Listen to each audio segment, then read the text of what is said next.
Okay, here are the assembly instructions for my Prism rainbow pistol build.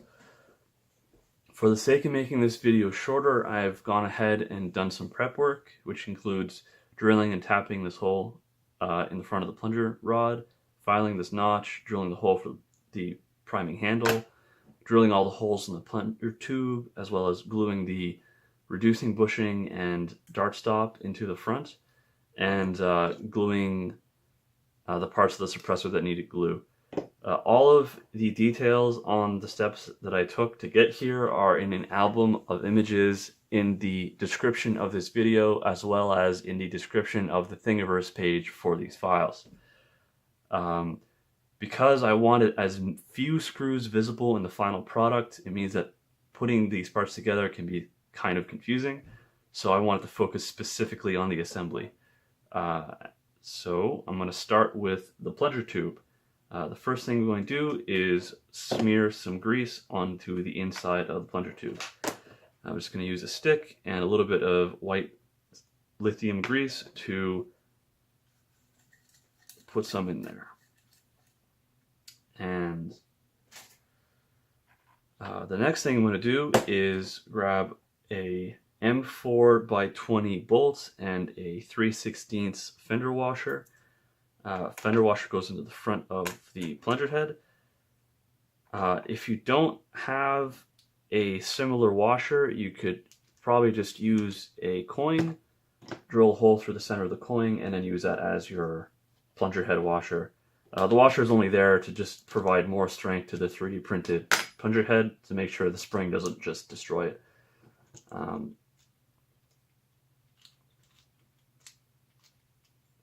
Thread that on there. And the next thing I'm going to do is push the plunger head all the way to the front of the plunger tube.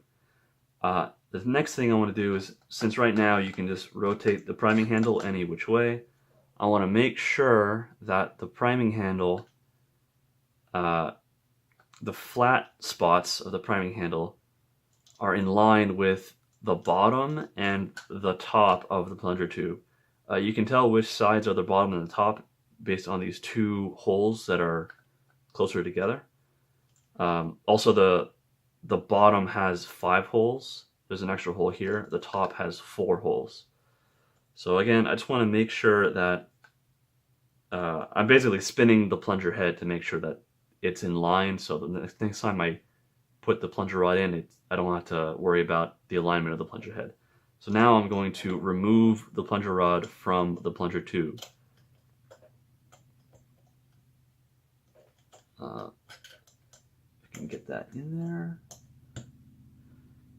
So the reason why I'm removing the priming rod now is because I need to be able to reach through the plunger tube with wrenches to be able to put bolts in. Because right now, if I try to go through this hole, I just hit the priming rod. So it needs to come out for now.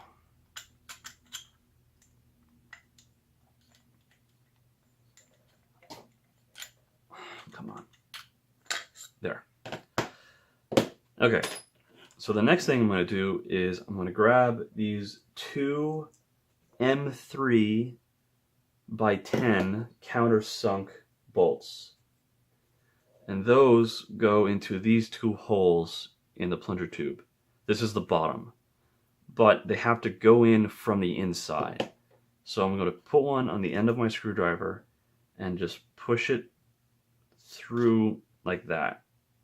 Right? So this hole on the top is for access for wrenches and screwdrivers. And what I'm going to do is, just to hold this in place, I'm going to put a piece of tape on it. So now when I take out my screwdriver, my bolt stays in place. And I'm going to do that for the other hole as well. Again, I'm going to put the bolt on the screwdriver and push it through this hole.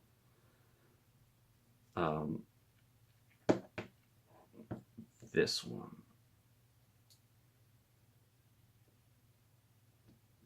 Oh, I lost my bolt.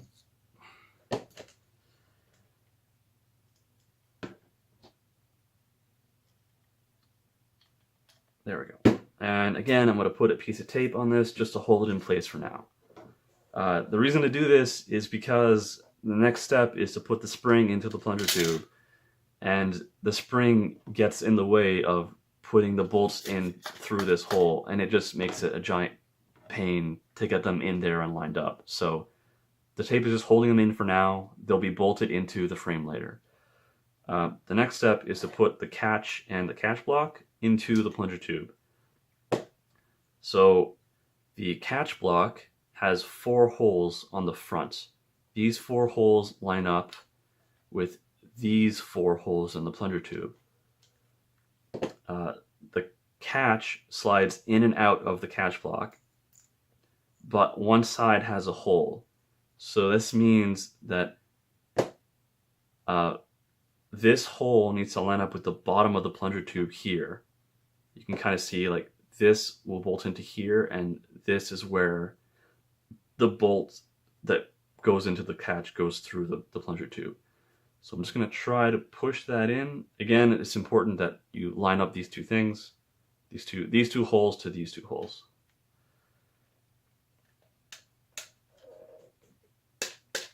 Oh my god. I'm just going to keep pushing.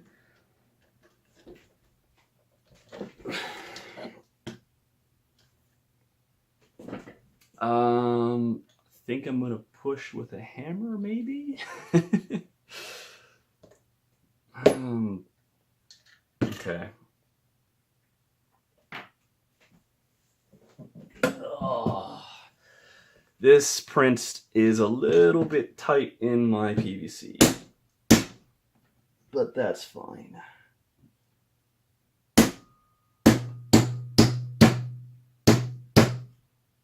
Okay, now I'm hitting the spring, and I went a little bit too far. I'm hoping I can just pry it into, yeah, there we go.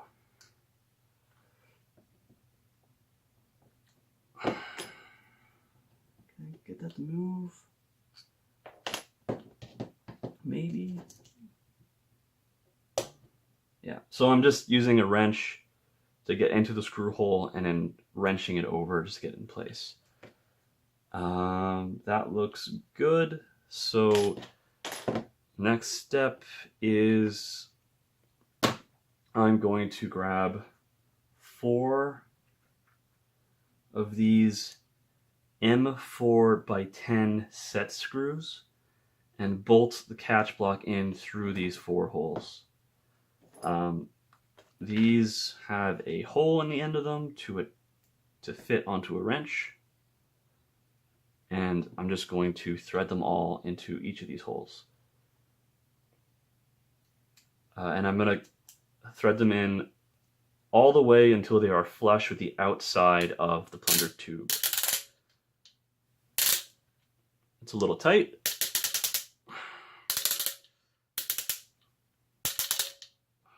Okay.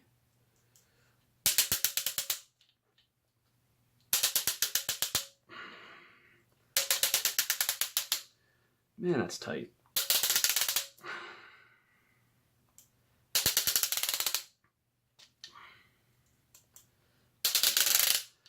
And again, I just wanted to be flush with the outside. So I'm going to do the opposite side now. I feel like I might have drilled these a little bit too small. That feels good. I don't know what that noise was earlier, but this is what it usually sounds like.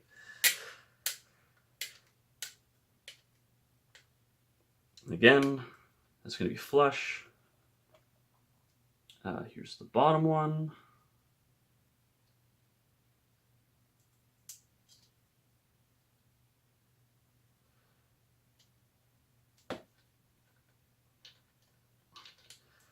So, oh man, the fit in the holes that they have to be, like, I'm basically self-threading the bolts in right now because I just want them to be as tight as possible. I lost my wrench. Oh. And the purpose of these 4 set screws that I'm putting in is they're basically pins holding the catch block in place so it can't move anywhere. And I'm using 4 of them just for safety, just to make sure that they will never shear and come loose.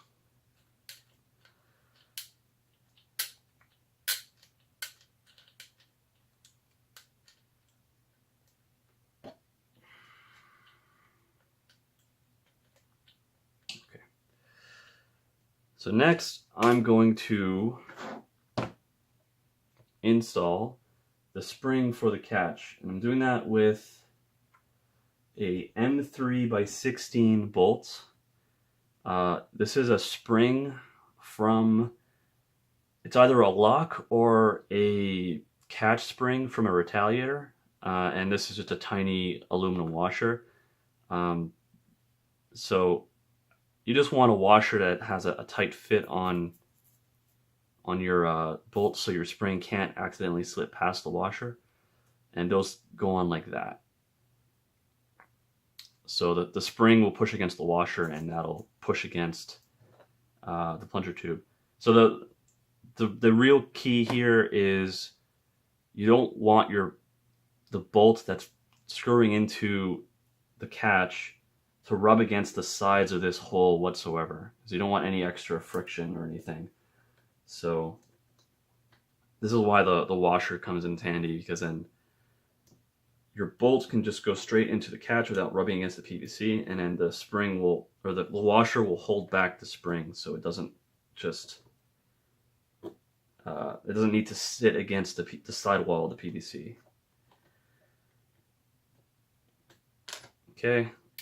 And you can probably see inside there, I hope, that the spring is returning the catch whenever I let go of it.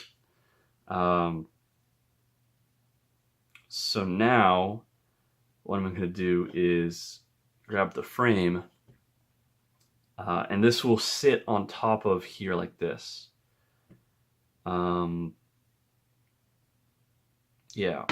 So the next step is I'm going to grab the trigger, and I'm going to grab this metal pin that I made for the trigger that goes through the hole. And this sits in the frame like this.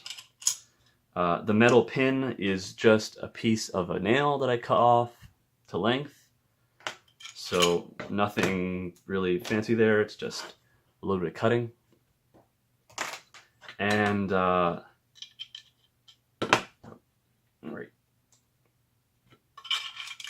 to cut down on this noise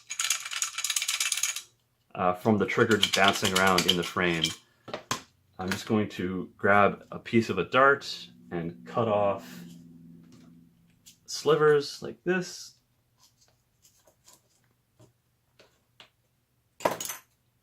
And use that as soundproofing, basically, just to get rid of that rattle. So there's just a piece of foam on the other side, and I'm just going to push this into the frame.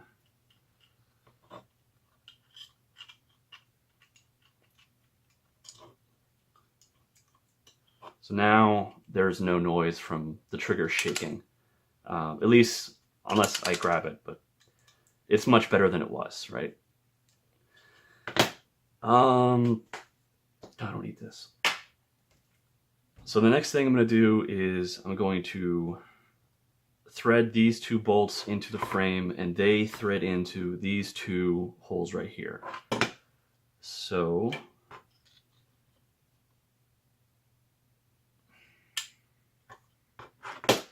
I'm pretty much just going to grab my screwdriver, shove it into one of these holes, and the tape is kind of useful here because now I absolutely know that the screw head is on the screwdriver, and I'm going to remove this tape.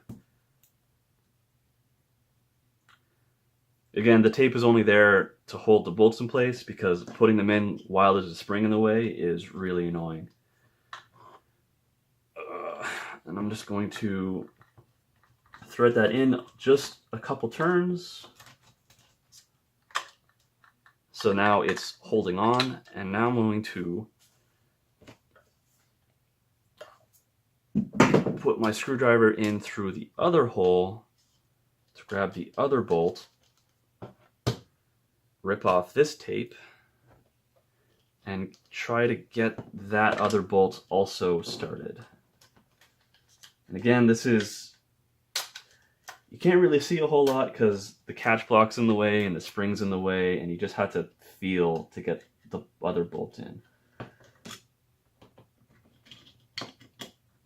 Hopefully I don't lose my bolt in there. Please. Okay, there we go. I think I have it.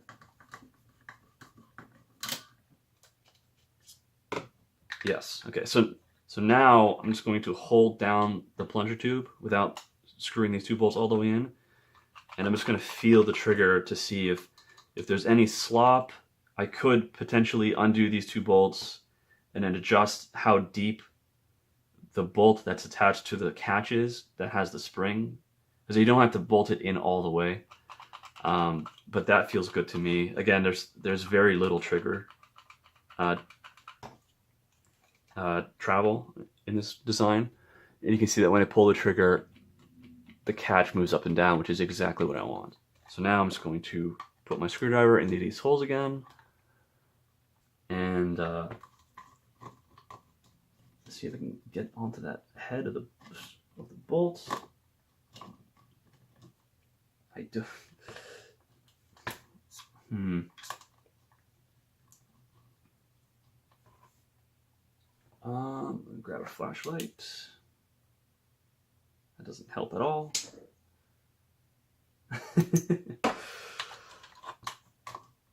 Okay, I'm just gonna keep trying to blindly. Oh, I think I got it. Yeah. I think. Okay. And get the other bolts tightened all the way down as well.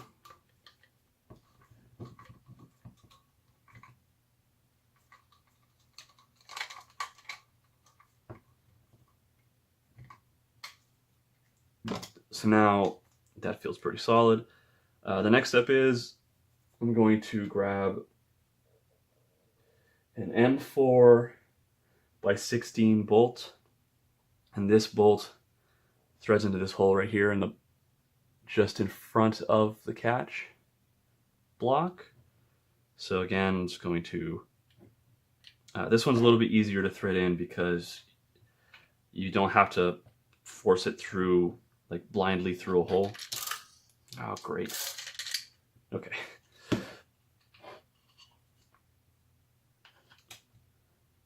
And this is just more safety about, you know, making sure this plunger tube never moves anywhere.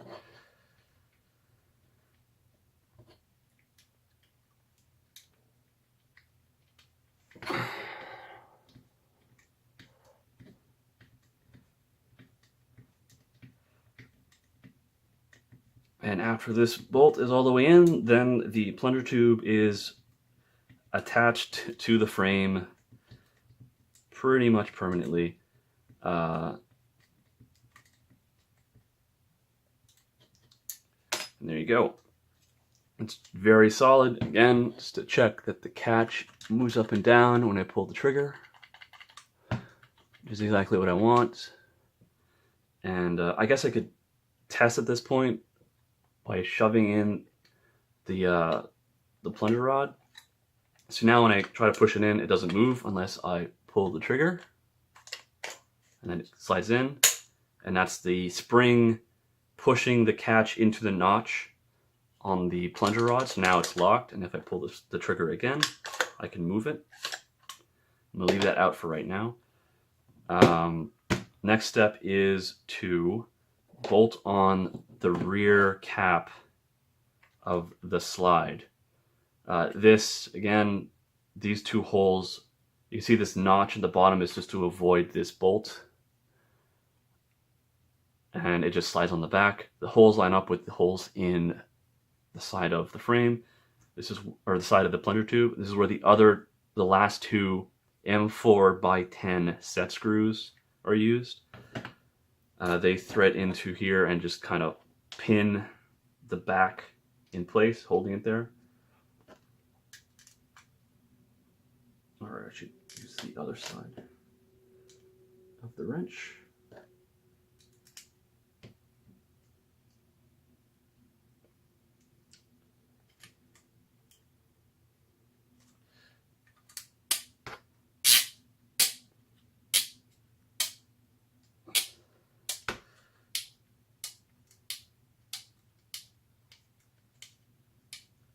And again, I just want the head of the bolt to be flush. Nothing is sticking above the plunger tube. Put in the other side. Let's just, yeah.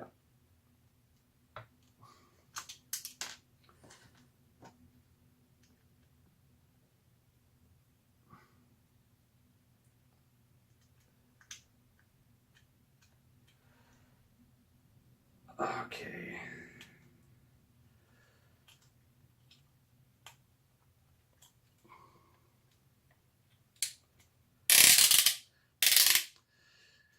All right.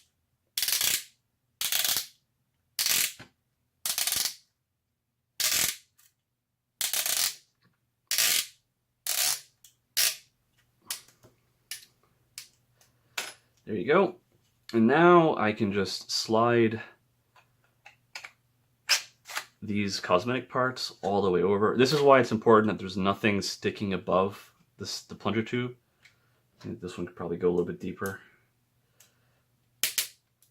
Because these cosmetic parts just slide all the way on top. And this is, again, this is the reason why the plunger rod needs to be out to put all these bolts in, because I want to hide them underneath this cosmetic cover, basically. And the other half of this slides on like that.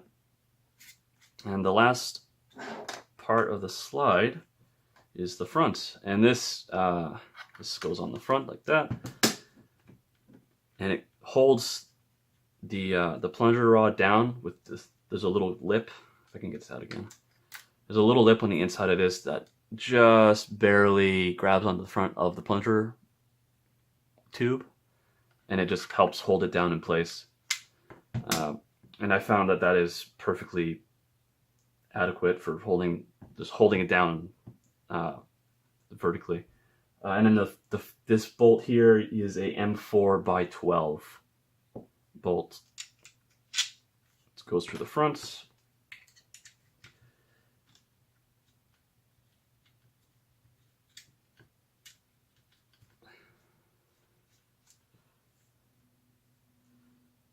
And there we go. So now that's pretty much all everything else is basically cosmetics.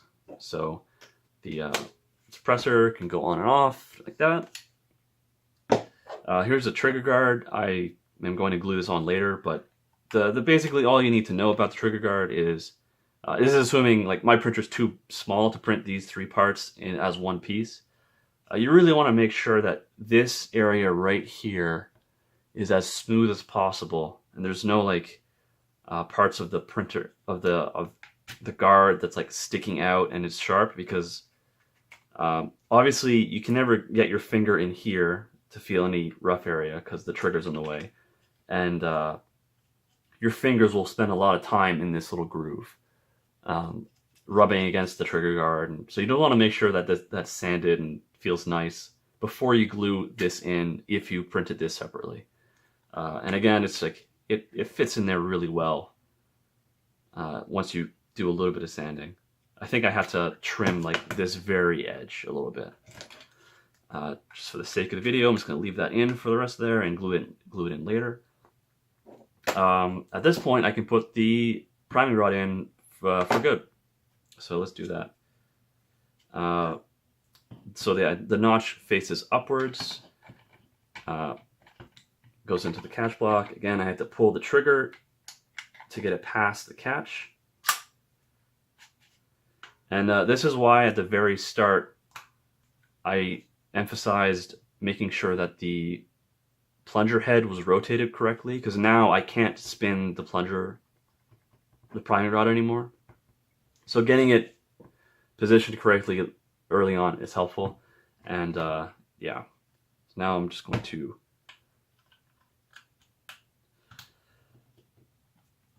bolt on the plunger head onto the priming bar.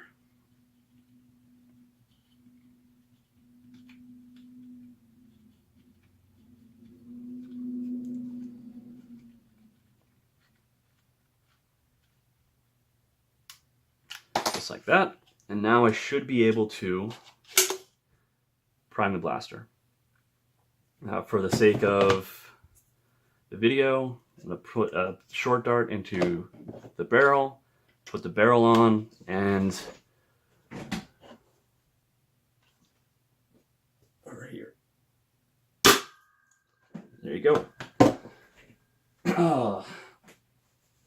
So the last thing to put on is the faux magazine slash dart storage. And to make the spring for this, I used, I think this is 0.4 millimeter music wire. It was the smallest, the thinnest music wire they had at the hobby store. And I'm just going to bend this on camera for the sake of if anyone wants to make their own spring, instead of having to cannibalize a katana magazine for one or something. So I use a pair of pliers to bend the spring, and I've used a file to round over one side of the jaws of the pliers. So when I'm bending my wire, it won't be as severe of a bend, and hopefully it won't stress the spring too much. And I'm going to start by making a corner, and I'm going to try to match this size of inside of the little magazine follower. So I'm going to hold that against there and bend it again. Let's check that yeah, it looks good. And bend it again. And now I just want to make sure that the spring kind of clips into the magazine follower. So like, it's probably not important, but I don't know, it makes me feel good. And yeah, it's pretty much just keep bending the spring.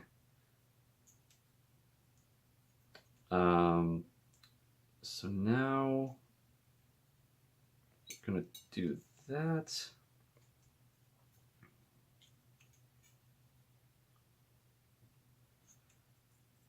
Man, I'm really doing a crappy job here.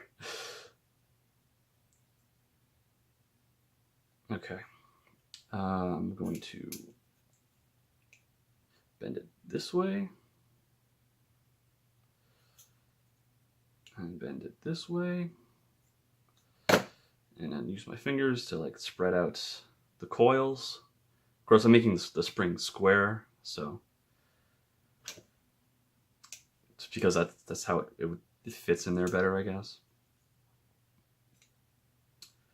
And a pair of round jaw pliers would probably be better for this, but I don't have one of those, so kind of making do with what I have.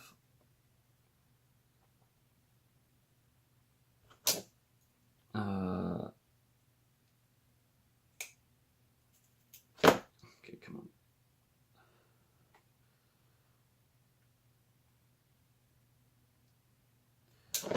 And bending this again and again. That looks fine.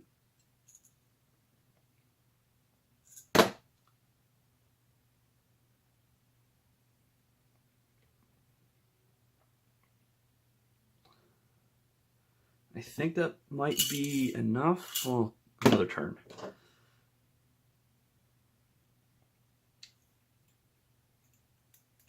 And that's pretty much it for the spring. I mean, I guess finding the music wire will be the hardest part. And if I could find a thinner gauge of music wire, I would have preferred that, because I feel like this one might be a little bit stiff.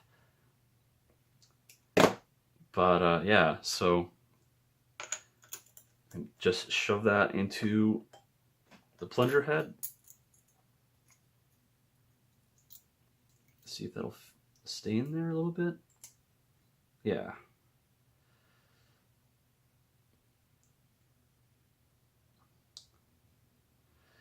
and that just drops in here.